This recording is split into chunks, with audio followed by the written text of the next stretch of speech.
Welcome to episode 2 of series 3 of our OR Talks podcast. Today we'll be discussing apprenticeships and having a very special guest to discuss his OR journey. Here are your hosts, Neil Seeger and Mark Jovanovic.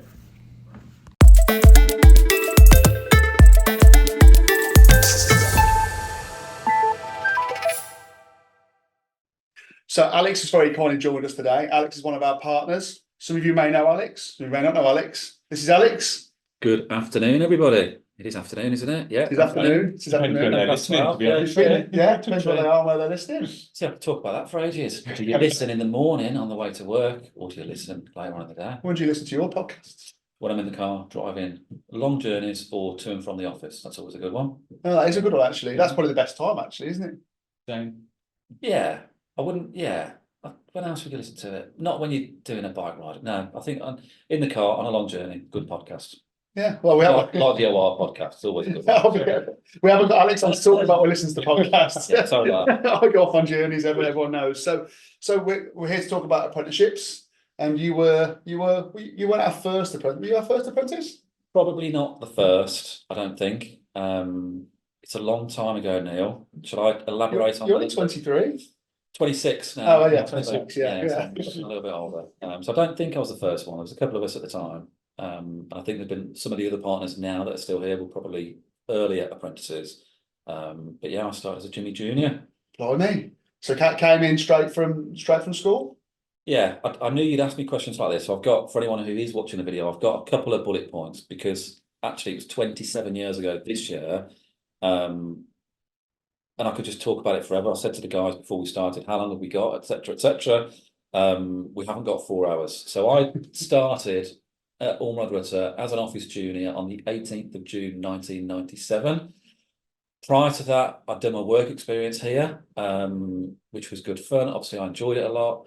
And Gary Rutter said to me, "You've done a good job. Do you want to come back and do some work in the 6 weeks holidays?" I thought, that's money. Yes, let's do it. Did that. I can't remember how many weeks I did. And it was obviously very different. Very, very different back then. You had 16 column paperwork, and nowadays everyone just uses computers. Did a really good job with the work experience, I think, because Gary then said to me, "Would you like a job when it comes to leaving school?" I said, "Yes, please." And I think I did come in for an official interview, I think, with Gary. Can't remember what it was. It had been before the 18th of June. And basically he said, "If you'd like a job, you've got one." I finished school on the Tuesday and I started work on the Wednesday. So I think if you check the 18th of June 97 is probably a Wednesday. Oh, wow. Straight I will be checking. So you go straight in? Wow. Yeah, literally. No, some holidays, no. No, and I don't really know why. Actually, why did I do that? Was it because I wanted to earn money, I think, and save for a car? I think back then, I don't know, I can't remember how your GCSEs work, but you're not at school properly. I may have done my last exam on the Tuesday, then started work on a Wednesday. So you didn't go to school for a whole week. You jump in and do an exam and go home and obviously study for your next exam because that's really important. And I think so when I'd finished the one on the Tuesday, I assumed I just started work and just jumped in. Yeah. Wow. So why did you, I know we started with work experience, but why did you choose accountancy? Yeah. It's very difficult. So that's a really interesting question. I think, and I thought about this, probably not very prepared, but this morning thinking about this again, because I know there's certain questions that you're obviously going to ask, just because I guess that you'd ask me that question.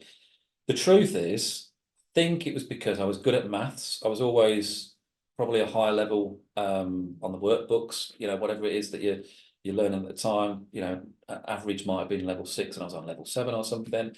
I'm not as good as my brother at maths, I'll say that. He's exceptional. And I thought, if I'm good with figures, why not get a job in accountancy? That's obvious, isn't it? I think the truth is, going back to the work experience, I had a choice that I could come and do work experience at OR, or I think what I really wanted to do, I wasn't good enough to be a professional footballer, so unfortunately that dream disappeared.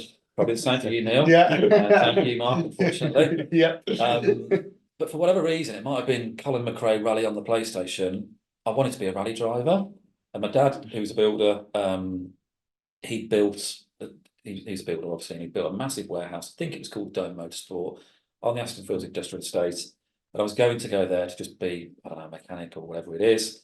But I chose the easy option because I could get out of bed, get in the car with my brother, who works here, who worked here and still works here now as a partner at the Bromsgrove office. So I think I chose the easy option because I could get a lift to work and back. Oh. And then I think I enjoyed it and I liked it and I was quite good at it. And yeah, I think that was the main deciding factor, I think, then, because I think when you first start, it's very different to what I know now. And I always try and say to the apprentices or, the young people that start, the first 6 to 12 months aren't what it's really like. That's just, learning about tax or learning about accounts, whatever it is, it changes. But I think the honest answer was because I had a lift at work and I was good at maths. Ah. It's different. Everything's different, though, isn't it? So it's honest. Absolutely.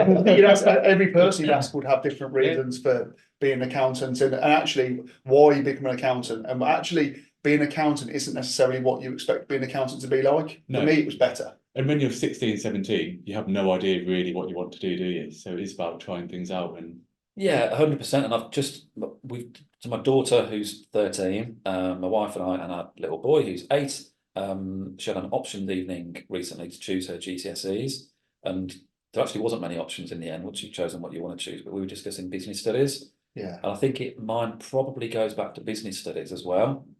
I'm not saying I thoroughly enjoyed that lesson with certain teachers, but I think you learn so much about it, and I think one of the points that I might harp on about a bit later is it's not just my friends used to think that I just sat behind a desk with a calculator and a piece of paper adding up sums, and it couldn't be any further from the truth, to be honest.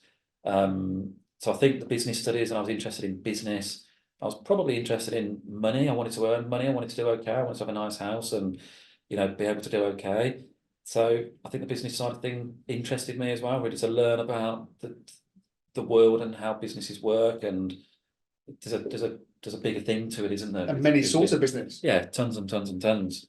Yeah, so I think that was my decision, and yeah, what a good one it's turned out to be. So I'll now ask you another long question. And obviously we know your experience, and obviously we know what you became. So talk me a little bit about your time at OR, what it's been like. Obviously I know that could be a long question, but that's a really long question, guys. That is. I suppose trying to strip it back, when I started, and this isn't a whole journey about the Ormod Rutter, which is 40 years this year, but it was very different. We had, I think, literally 4 computers. Laptops didn't really exist, and we shared the 4 computers. There was a little desk and 4 computers, one of the old-fashioned dot matrix printers. Yes. The likes of Tony Archer, who's a partner now, he had his own printer in his own office. Wow, what a legend. And we had to book in slots to use the computers because everything was done on paper. So we've still got the 8-column paper floating around the office. Some people won't have a clue, especially anyone under the age of probably 25, what 16-column is. And I remember doing my work experience, and I spoke to Amy about this recently. I won't mention the client's name, but Gary Russell will know the client I'm talking about. I remember the client reference, and I remember having to go through all of this client's check stubs and analysing it all out, but you had to do it manually. And to do it manually, it's literally check number 1, it was £33 petrol, so you write it down, but put it in that column petrol. Then you add it up on that sheet. I think this client probably had, I'm not sure if they stitched me up to see how patient I was and how dependable and committed. I probably got to about 20 pages of this 16 column. And if you make a mistake when you're adding it up, you've got to do it again. You've got to do it again. So that was my first start, I suppose. I did go out on audits quite a bit to start with because there was only, let's say, 25 staff at that time at OR. You all did bits of everything, really, I think. So I went out on quite a few audits. It was quite good fun. Learned quite a lot doing those things. Started doing, more detailed summaries, I suppose, of jobs. And then, I think it's just spiraled. When was that? 97. Me and another guy that used to work here opened up an office in Bromsgrove. It wasn't the very, very original office, but there's another one we had to begin with that was above what was Blockbuster Videos in Bromsgrove. So probably did that for 18 months, 12 months, 2 years maybe. Came back to the Oakley to do more work on accounts. Later down the line became an accounts manager, which just meant running a team of 5, 10, 15 people, however many it is, to make sure that we're as efficient as possible and we're delivering an amazing service. I could keep going forever, guys. After that, what did I do? I did get involved in looking after from a tax investigations point of view. So obviously at times HMRC may have questions on a client's tax returns. I did that for a few years.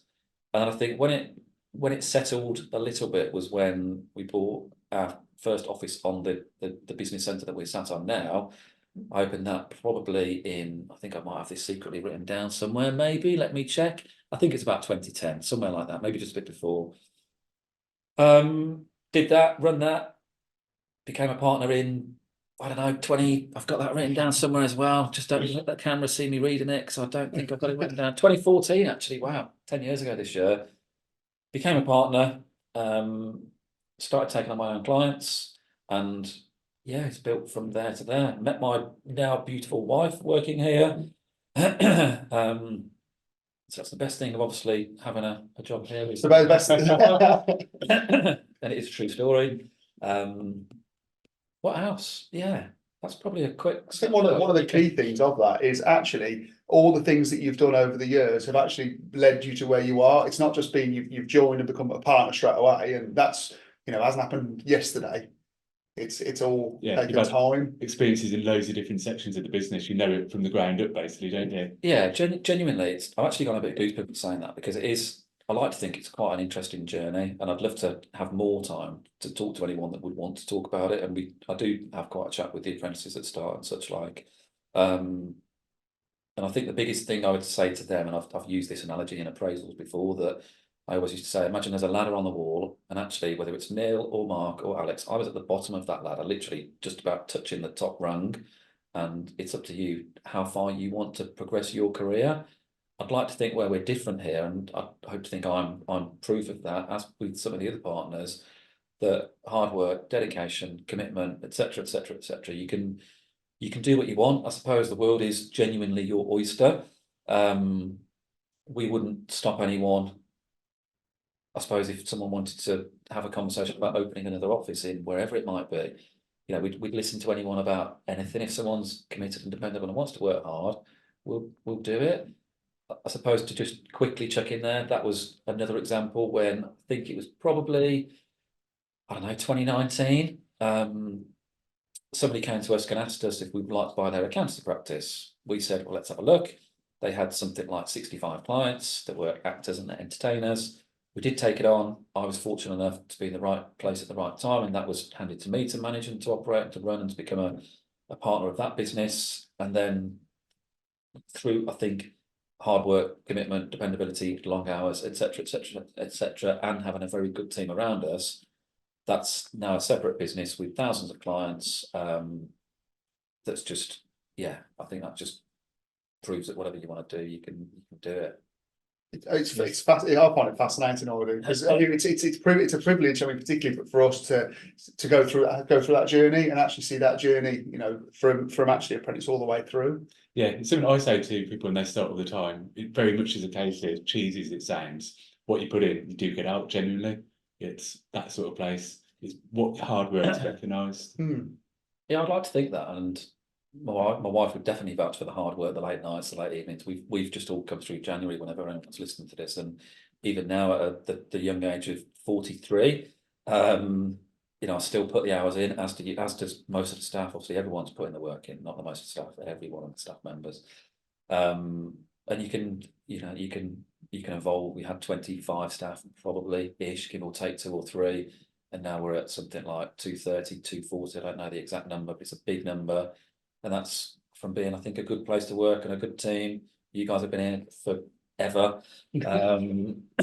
So yeah, it's a good story. I could talk about it forever, and maybe one day I might write a book on something, maybe. I don't know. So I have another question. Okay. Another one that I answered all the questions. So, because obviously one of the crossroads people get, and obviously we'll talk about apprenticeships and whatever, is do you go uni or do you go obviously apprenticeship? And that's not the question I'm asking you, because obviously it's a difficult question to answer. But actually, what do you think the advantages are of learning on the job? It's a difficult one to answer, but it's an easy one to answer. I think it's like any job that you do, whether it be a builder or an accountant or a plumber, there's a reason why apprentices are so big and popular, isn't it? That you're learning on the job, you're there. So when I was learning 20 something years ago, I've forgotten already, in 1997, you can't beat really learning by being there and watching, say, Pete Ormrod doing his thing, or Gary Rutter doing his thing, or whoever. I don't know. I think it's huge to actually have any opportunity of anything, whatever it is in life, whether it's accountancy or plumbing or building. Yeah, it's important to study and do your exams and all of that stuff, but the practical side of it is where you really, really learn, I suppose, like anything, isn't it? Yeah. You can't beat any, you can probably learn to become a football player, but until you play in a football team, it's completely different, isn't it? Yeah. So I think it's huge. I think that the fact of having an opportunity to study and to learn on the job, and probably more than anything, be surrounded by hopefully people that you may aspire to be like. And with us here, all of our doors are always open. And if Mark's by my office or Neil, you're by my office, it's open. You have a chat, and that goes from the newest apprentice that's recently started to whoever it is. You can't learn that at any university or college or anything. I think it's priceless, actually. The more I think about it, yeah. Yeah, that's the one thing that I can definitely say when I was apprentice, that's what I learned an awful lot from, was actually working and applying, learning the knowledge at college, applying the knowledge, and when you apply the knowledge, you understand it an awful lot more. Yeah. And actually, you can apply that same knowledge to 25 different scenarios. Yeah, and when you're at college as well, you're given the perfect scenario, aren't you? Yeah. Everything you Yeah. need. In real life, you don't get that. You have Correct. to draw information from multiple sources. Find it yourself sometimes. Definitely. Oh, mate. So, final question. Final question, This wow. one. I'll elaborate on this one. I About might 4 have hours. stored it for as well. So It's I what? might have one stored it for as well. Okay. Well, final question from me, definitely. It's going to be, so if you were to be talking to somebody now who's looking to start a career in accountancy, what would you say? What would you say to them? Course, think. That's me saying to myself. Again, interesting one, and I can sort of relay that to the discussions we've had with my daughter of late, of what do you want to do? And she's 13 at the moment, and she's good as gold, bless her, as is my son as well. I think you don't know what you want to do when you're 13 or 14 or 15. It's difficult how to answer this, actually, because in fact, I'm going to say it. It depends what you want to get out of life as well, I think. So, for instance, and again, talking about my daughter again, you probably will be listening to this, Jessica, and picking me up for my accent and other silly things. You've got to follow your dreams to start with, I think, haven't you? That's important for anything in life. Life's busy, life's stressful, having kids, work, everything like that. You've got to find a balance. And I think so, A would be follow your dreams, do what you want to do. If I've forgotten the question, Neil, but I think it was about if you want to go into accounting, what would I say? Yeah. So I'm going to go along that lines. It's spot on. I would say do it 100%. Any profession, I would say do it. You think it's a good, safe role. If repeating everything we've said before, if you're committed and dependable and hardworking, then you can do anything you want. And there's so much more than sitting behind a desk with a calculator.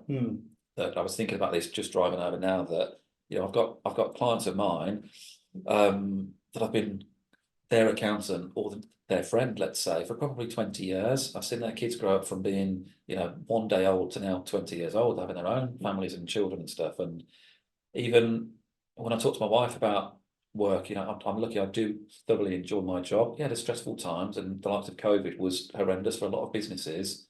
And I used to say to my wife when she'd say, "We had a good day." I said, "Well, yeah, it's really good, but I've probably spent half of that day being an accountant. The other half was actually being a business advisor stroke counsellor in COVID. I know we're through COVID and it was almost 4 years ago, but the variety, the variation, whatever you want to call it, you're not just adding numbers up with an abacus or a calculator or whatever it is. You're helping people grow their businesses. You're helping people with their problems. You are almost a doctor of a business at times. And again, I could talk about that for hours and days and days and days. That I get excited about businesses and clients. And we've had businesses that have started with literally their income or their profit for the 1 year was £5,000, and then 5 years after they've sold for a significant sum of money, tens and tens and tens of millions of pounds. You can't help but feel a part of it and the excitement. And we've got so many good clients that all of our clients are good. We love all of them, obviously, but the size that we are now, and you see that company's logo, or when, you know, we drove to the airport recently and you can see that lorry, that's our client. You go past that pub, that's our client. You go past, you know, we've got people on the television, that's our client, or someone on the radio, or someone doing better podcast than this is our client. It's the best podcast ever. Second best podcast. I said there as well, sorry, I got that wrong. So I think it's to try and summarize that question. Do it. You won't ever regret it, and it's far more rewarding than what you would expect it to be. I think particularly as you progress, you get more involved. Neil, you get involved with a lot of clients now. Mark, you get involved with a lot more clients, and it just brings a different spin, doesn't it? And Yeah, I might have similar type clients, and I might see Neil every year, let's say, if he's a client, every 6 months, every 12 months, but you become friends with them and you're helping them. And so do it. I think that's one of the key points actually, when you said about the fact it's not just sat behind a desk with a calculator. A lot of people think that that's what accountants do, and actually the business advice thing, people, especially, you know, I talk to apprentices and people, school leavers and stuff, and they don't realise that's what we do. They don't realise that we actually become, as you say, like business doctors effectively. You can't explain it. I think even the last week, I'm trying to think, what conversations have I had in the last week? I think it's people looking at buying a business. They want my opinion whether they should buy it or whether they shouldn't buy it. People looking at selling their business. I've had 2 of those this week. They're you know, getting to retirement age. Should they sell it? Should they not? What price should they get for it? What are their tax consequences? What are they going to do with the money after they've sold? I don't know.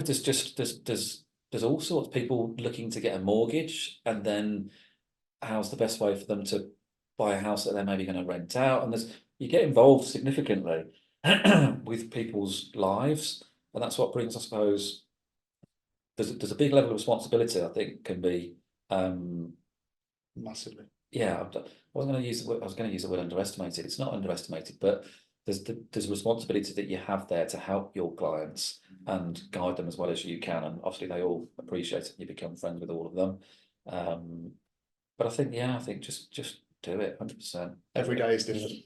Every day is definitely different. What else? I'm trying to think what other things I've had.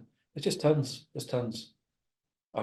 You did say it's a final question, so I better. My final question. Mark's on, obviously. Obviously, you've been here a long time. I'm just actually warming up now, guys. That's good then.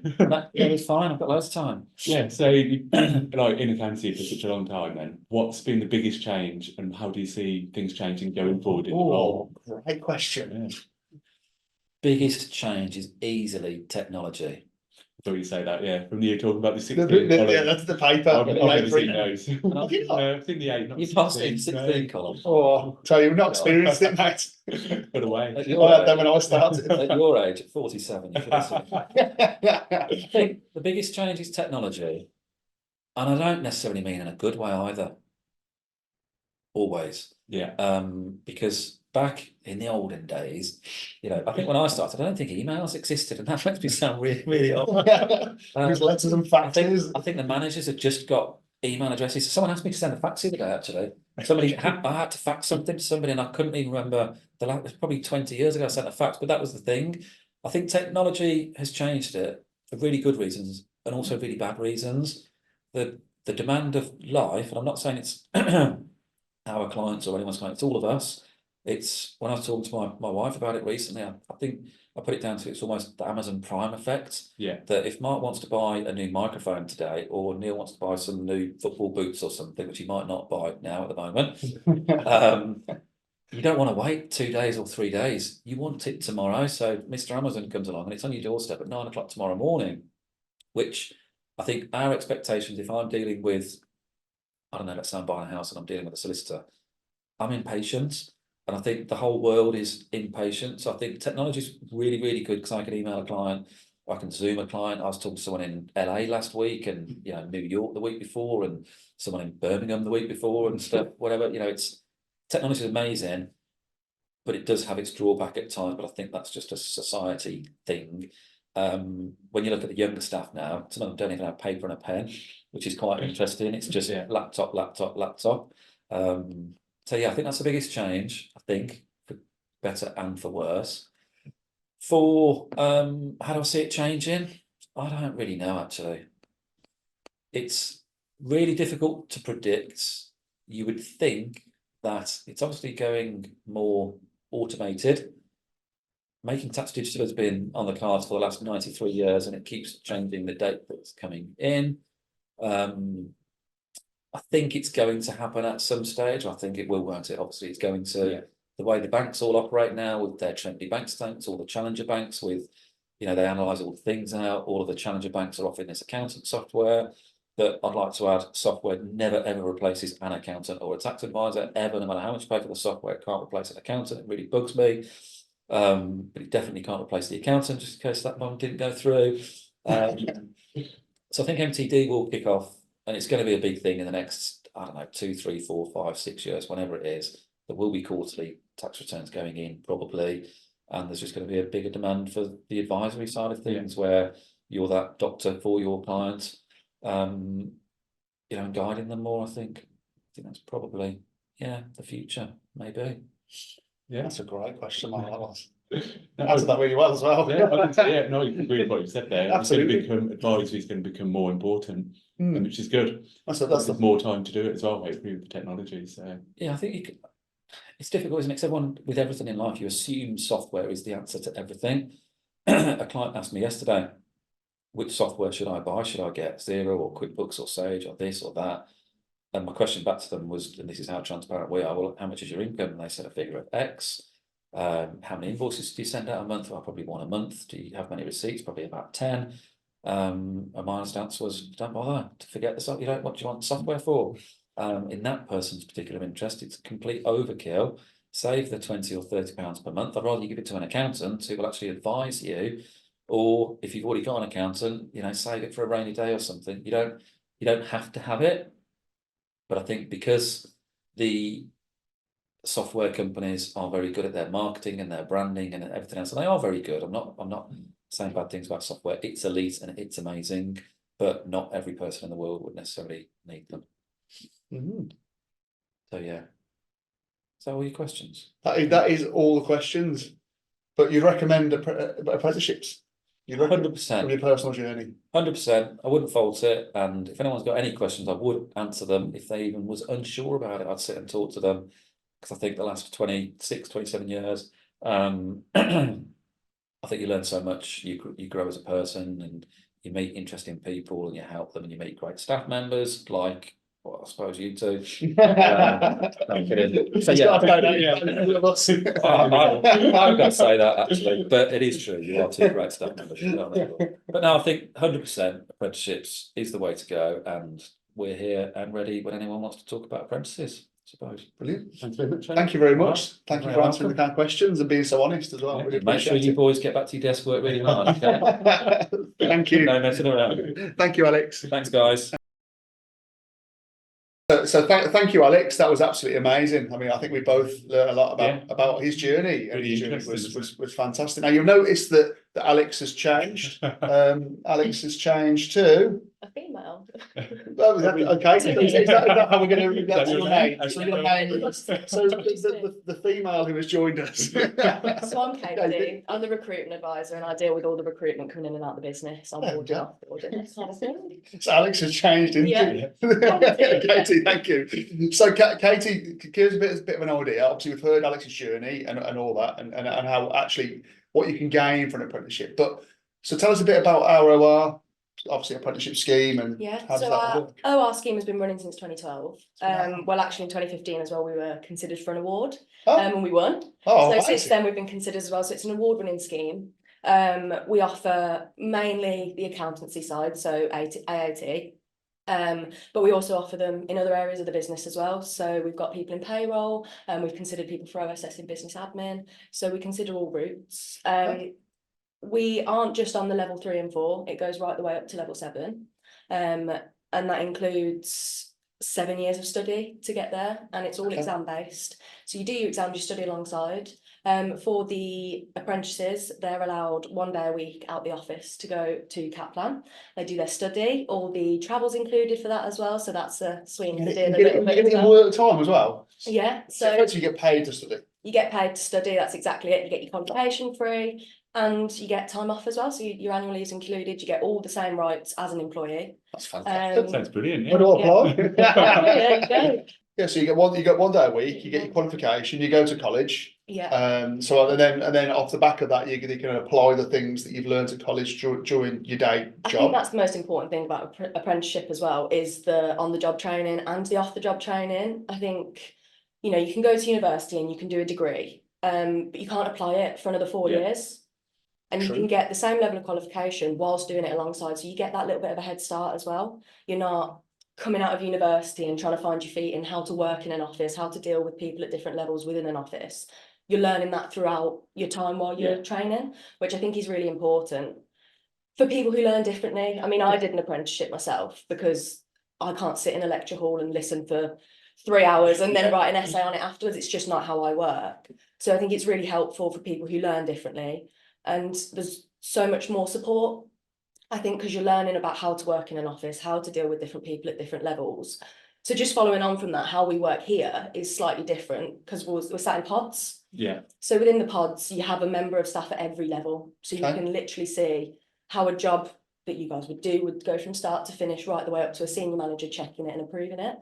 So I think that's really helpful from something we do as a business, different to other places. I think that's really helpful. Yeah, the managers aren't just sat away in offices away. Actually, the managers are sat out with Everyone's the together, staff. aren't Oh, well, we are. So Yeah. the managers are like, we're not one of them. Yeah, we obviously we do, don't we, Mark? Yeah, We work really closely with our teams, and there's nothing to stop an apprentice coming up and asking us a question on anything, is And there? they do constantly throughout the day, which is great. It's how people learn. Yeah. And that's one of the things I think is really good, is that when you come in as an apprentice, you're not on your own as well. No, There's a group of absolutely. you, everyone's going through it or just been through it. There's always someone to ask. Yeah, and you are assigned a mentor and a buddy Yeah. as well. So the buddy has usually gone through the same thing the year previous. Yeah. So, you know, even your questions of which train do I get, where do I go, you've got someone to support you through that. And your mentor as well is probably has slightly more information about the industry and the actual qualification itself. So you've always got someone to go to. Yeah, and it's really good for the mentor and the buddy as well, because it shows them how much they've learned since they've been here. Like the apprentices Absolutely. always say that, don't they? Can't believe how much I've learned. And it's not until they teach someone, they know. They realise they know. Yeah. Yeah, that's it. They realise they know it, then, don't they? Yeah. They apply it.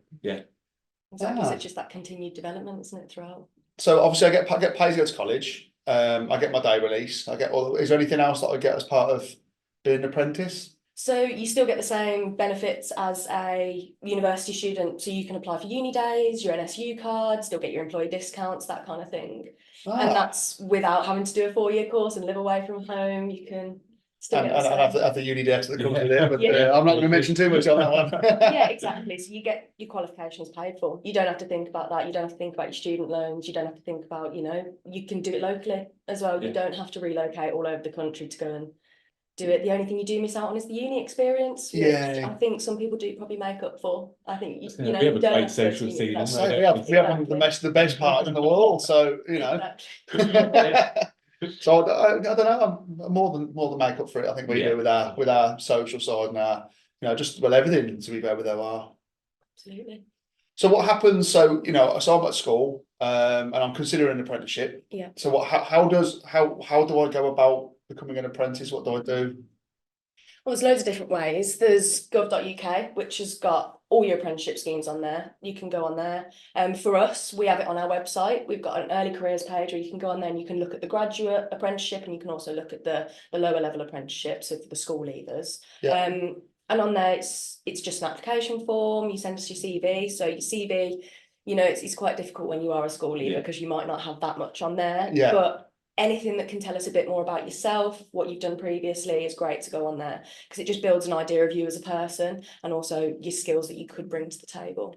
And the one thing I've looked around actually before we spoke, and how few accountancy apprenticeships are actually out there. There aren't actually that many, which did surprise me actually. But when I was an apprentice looking to apply, the one thing I was worried about was the CV side of things. Yeah. You're thinking, well, actually, all I've got is my school and the fact that I went to work experience once, and I might have been the milk boy in year 8. So I don't have milk anymore, but you know what I mean. So actually, that's all I had on there. But that's not a problem, is it? No, absolutely, because everyone's in the same boat. It's, you're all school leavers. It's not like someone's going to have done 8 years in accountancy practice right out of school. It's just not the way it's going to work. So you can include things, any transferable skills. So I know I did Duke of Edinburgh, so that is straight on there. There's so many things that you can pull from just your day-to-day life as well. If you're a young carer, things like that, you can pull from those experiences, and just any transferable skills that you think would tie into to working in a new business. Okay, so then once you've sent the CV in, what's the next stage from there? How does it all work? So once you've sent your CV in, usually we have it open for a few months because we do get quite a high volume Yeah. of applications. So after that, we'd create a pool. So we would screen the CVs of people that we think would be good for the role. We create a pool and then we have recruitment days. So rather than just your very formal, scary interview coming in and having an hour with the senior managers. Yeah, being grilled. Yeah, which can be quite daunting because interviews are daunting, but especially when you're right out of school and you just haven't experienced that before. Yeah. So we do recruitment days. So you wouldn't be on your own. You'd have a group of people coming in with you, and we would All apprentices. I assume. all apprentices, yeah, Okay. all apprentices. So it would just be You're all in the same boat. all in the same boat. So we do a group session in the morning, so you kind of get to know who you're interviewing with, meet the people who will be interviewing you, which just makes you a little bit more comfortable. Yeah. Yeah, and then we do an icebreaker. So just again to get people used to each other, get people used to the environment, and break the ice, of course. Absolutely. Yeah. Yeah. A bit awkward coming in. Yeah, Can you imagine? exactly. And then we do an activity. So the activity could be anything, but from that activity, we kind of see how people work. We can understand, how people deal with each other. You Yeah. work as a team. And then following on from that, we do a formal interview in the afternoon. But by that point, you'll be so comfortable. You'll know who you're speaking to. You'll know what's going on. So you'll be a lot more relaxed for that. And then from those, we catch up the next day, review all the applications, and then we put people through to a second stage, which is slightly more formal. But again, you'll have done it by then. You'll be used to it and ready to go. Ah, Sounds quite fun, actually. that doesn't it? doesn't sound too bad. Actually, sound too daunting. Yeah. It is difficult when you're actually thinking, what on earth is this going to be like? Yeah. Yeah. And that's the idea of today, is to obviously put that out there and tell people, actually, Yeah. please don't be worried, don't be scared about it. It's actually, Absolutely. you're not the Yeah. first person or the last person to go through it. We've all Yeah. been through it. And generally the people that are interviewing are people that have been through the apprenticeship scheme anyway, so they know what it's like to be like that. Yeah, Yeah. exactly. Yeah, not expecting anything amazing. Like, you don't have to have been loving accountancy your whole life or anything. It's about you as a Yeah. person, isn't it? And the one interesting fact that I just also did that actually, the one thing that they found surprising is you don't have to have necessarily done a GCSE or an A level in accountancy to apply. Just as long as you've got a level 2 to go on to that level 3, it doesn't need to be related, just as long as you've got a keen interest and it's something that you want to do. Because I think, you might start an apprenticeship and it's not something you're fully interested in, you can't really give yourself fully to it. So I think you do have to have that interest, but you don't have to have any experience. Yeah. Even in any job history, any work experience, just as long as you've got that keen interest and those transferable skills. And the drive drive. to learn and succeed, I think, is the one thing that we learn from Alex, really, didn't we? definitely. Yeah. So applications, they open now. People go on and do it Applications now. are open, yeah, on the website, you can go through there, or if you want to send us your CV in, that's absolutely fine. We've got the recruitment email address, which is just recruitment@allmybutter, nice and easy to That sounds remember. nice and easy, yeah. Yeah, so if you just send your CV over to there, or you can give us a call and we're happy to talk to you about the opportunities, explain it a little bit more in a bit more depth. And yeah, it's super simple. And we do also have our WhatsApp, the line that's going to be given. I'm not going to make you do the number now. Don't worry, don't worry. Oh, go on then. Go on, you can WhatsApp us on what? What's the WhatsApp? 01905 777 600. So you can phone us on that number, and you can also WhatsApp us. Oh, amazing. So and then we can Brilliant. pass the Even pass the easier. inquiry on to to recruitment Yeah. if required, or Lovely. answer any questions you've got. So Amazing. I've applied. I've done my interview. I've been successful. Yeah. Then what happens? We'd have you in. You come in to start. We ease you in nice and simple. It's not like you're not going to be coming in and working at your guys' level straight away. Here's your box of receipts. Yeah, exactly. Get going. We'd ease you in. Then you'd be enrolled in Kaplan. Kaplan, you have your mentors and That's our training provider. That's the college. That's our training provider who do all the courses right the way from level 3 to level 7. So Yeah. you'd all be going to the same place. And we'd just ease you in. Nothing too serious straight away. You'd get into your courses. You have a mixture of modules, and it just depends when When it you starts. fall into that. Yeah, when Yeah. you fall into that. So I go to college, and I'll be learning. So we'd all go to college. Let's just say there was, I don't know, let's look at a number, Yeah. 5 of us. Yeah. So we're 5 of us. We're all doing AAT. We're all Yeah. fresh out of school. We've got obviously we come in the office. We work, all side by side when we're working, and then we go and study the same course together. Yeah, you do all the same course together. Obviously, we do have other apprentices in the business that are studying slightly different things. Yeah. The main one we do is AAT. And yeah, you'll do your 20% off the job training. So that's usually your day at Kaplan, and then throughout the week you are allowed time to study as well. Okay. So revision is a big thing because it's all exam based. But Yeah. you'd have the support from Yeah. the rest of the team. Loads of support all the time, Yeah. isn't there? So- And that's not just from your peers, that's from, as in people that are studying with you, it's people who have already been through it, Yeah. senior managers, all the way through to partners sometimes. Yeah. They don't do the studying, but they do the support side of things as Yeah, well. absolutely. And I mean, we've got 80 people studying in the business. So you can just see how much we invest in development and progression. And, I think it's really important to us as a business to invest in people. Because I mean, like Alex, Yeah. he started as an apprentice, he's still here. We've had, I think, about 100 apprentices since the team started, and Wow. about 52% of them are still with us. It's amazing. Which, Yeah. over the course of 12 years, I think is massive for Yeah. people Yeah. to still want to be here. And for people who have left as school leavers and come here, it's the only job they've ever known. And for them to want to stay here and want to progress throughout, I think is really a testament to us and the way we do things. Well, a lot of our, sort of a few of our managers Yeah. are people that have come in as apprentices, and they're still with us now. Good, how long's Dan been? Dan's been a good 18 years. I think he's been with us now. So it's a long time. You're giving people's age away here, Neil. You've got to be careful. Didn't say his last name. Don't worry about that. There's many Dans. So we've got away with that one. But it's just that actually people do stay, and people, it's not just people come and do the training and go. Actually, the firm is really good. It's a good training firm, but it's also a good firm after you finish your qualifications to stay with, learn and grow. Alex is a prime example of that. Absolutely. Yeah. Yeah. So it's a good advert for apprenticeships. I think if you asked me, would I be university or apprenticeship? Well, obviously I went through an apprenticeship, so it's what I'll be choosing that option. Yeah, and I mean I did apprenticeship myself as well, and I'm still in the same field that I did my apprenticeship in. I think it's a perfect stepping stone for people who don't learn in the way of going to uni and don't want to go to uni but want to get straight into work, and you get paid. There's nothing worse for doing, like, I don't know, let's just say you did economics, for example, at A level. Economics at A level and degree are going to be a little bit different. Yeah, and once you've brought yourself into the economics degree, you're sort of doing the economics degree. You can't really go, wow, actually, I fancy it today, actually, don't fancy it anymore. But actually, with the apprenticeship, you get the idea, you get the case to try the job as well, and actually develop your path on that journey. Yeah. It's not just rigid. It is for a little bit, it's rigid, and that's your training thing. But actually, you can diversify into different areas. Yeah, absolutely. And I mean, if someone wanted to do something more tax specific, they could do the ATT. We've got a lady in payroll who's doing SIP, so you can start on your level 3, do your level 4, and then there's ACA, ACCA. There's different places that you can go with that. And with the levels of apprenticeship, once you've got that level, it just means you can take the next step. Yeah. So, I mean, a level 7 is the same as a master's or a bachelor's degree. So once you've got that, the world's your oyster, you can go on to whatever you want. It doesn't have to be specific to the apprenticeship you've done. How interesting. Sounds good. You got any questions, Mark? I don't think you've covered everything I there. haven't got any questions, which is unlike me. I'll let myself down here. But if anyone does have any questions, though, get in touch. Yeah, absolutely. I mean, that recruitment email, we're always monitoring that. So if you want to send an email there or just have a call, we're happy to talk to you about the opportunities. Absolutely. Well, thank you. That is very, very, very You're interesting. Brilliant. Obviously, get your applications in. Yeah. We look forward to interviewing you soon. Absolutely. Thank you very much. Yeah, You're thank you. welcome. Thank you. Thank you. So thanks for joining us today, and thanks very much to Alex and Katie for being our guests on the pod. If you're interested in apprenticeship or any career at OR, just get in touch with us on 01905 777 600. Next time, we've got a really exciting podcast on the budget. Ooh. We can't actually tell you what's going to be in it because it hasn't been announced yet. So, Few surprises, hopefully.